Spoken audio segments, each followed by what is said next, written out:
Hey guys, just doing a quick trade recap of the calls we took on Rigetti here. First of all, we'll start zoomed out. We can see Rigetti's been on a big downfall, but we see at the bottom here we get this nice area of consolidation, right? In that area, we're also seeing a little inverse head and shoulders pattern.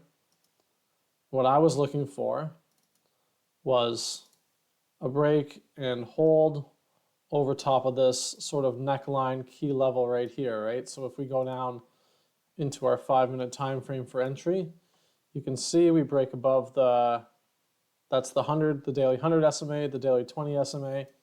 We push up, we come back to this zone, we retest. I got in and went long. We caught, trims at 30 and 40%, which was great. I have to hit the road, so I have to get out of that trade. I'd be up probably 50% by now, but I'm happy with those profits. But you can see, this all starts with the higher time frame analysis, right? You can see what we're looking for on a higher time frame. We zoom in, we see what we need, we enter, we take the trade.